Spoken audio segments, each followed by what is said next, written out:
80, 90 காலகட்டங்கள்ல காமெடியின் உச்சத்துல இருந்தவர்கள் தான் கவுண்டமணி, செந்தில். இவங்களுடைய வயது முதிர்வு காரணமாக ஒரு சில ஆண்டுகளாக படங்கள் நடிப்பத 2 பேருமே ஸ்டாப் பண்ணிட்டாங்க. செந்தில் அவர்களோ அவ்வப்போது ஒரு சில படங்கள்ல வந்து தலையை காட்டிவிட்டு சென்று விட்டாரு. ஆனால் கவுண்டமணி அவர்கள் சுத்தமாக எந்த படங்களிலுமே ஒரு சில ஆண்டுகளாகவே நடிக்கல. அதன் பின்னர் பாத்தீங்கன்னா மீண்டுமே தற்போது கம்பேக்கும் கொடுத்திருக்காரு. அண்மையில பாத்தீங்கன்னா இவருடைய நடிப்புல ஒத்த ஓட்டு முத்தையா அப்படின்ற படம் ரிலீஸ் ஆகி அந்த அளவிற்கு வரவேற்பு பெறல அப்படின்னாலுமே இவருடைய கம்பேக்க பாராட்டி வாழ்த்தையுமே பலருமே பேசிட்டு இருந்தாங்க. ஆகையால தற்போது கவுண்டமணி அவர்கள் அடுத்தடுத்த படங்கள்ல தொடர்ந்து நடிக்க உள்ளார் அப்படின்ற செய்தி பலருக்குமே மகிழ்ச்சியை தந்தது. இந்த நிலையில தற்போது கவுண்டமணி அவர்கள் அடுத்ததாக நம்ம அஜித் சாருடைய படம் ஒன்றுல நடிக்க இருக்காராம். சோ அஜித் சார் பாத்தீங்கன்னா AK-64 அப்படின்ற படப்பிடிப்பை வர நவம்பர் மாதத்துல ஸ்டார்ட் பண்ண இருக்காரு. தற்போது அவர் கார் ரேஸ்ல படம் பிஸியாக இருப்பதால இந்த படத்திற்கான படப்பிடிப்பை கொஞ்சம் படக்குழு தள்ளி போட்டிருக்காங்க.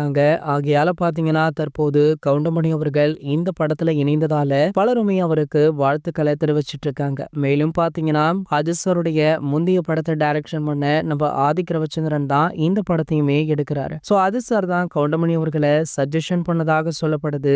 அதன் பிறகுதான் ஆதிக் அவர்கள் கவுண்டமணி அவர்களை இந்த படத்துல கமிட் பண்ணாராம். ஆகையால AK அவர்களுக்குமே பலருமே வாழ்த்துக்களை சொல்லிட்டு இருக்காங்க. இது போன்ற சினிமா செய்திகளை பத்தி நீங்க உடனே தெரிஞ்சுக்க நம்மளுடைய அஜித் 360 சேனலை மறக்காம சப்ஸ்கிரைப் பண்ணிக்கோங்க.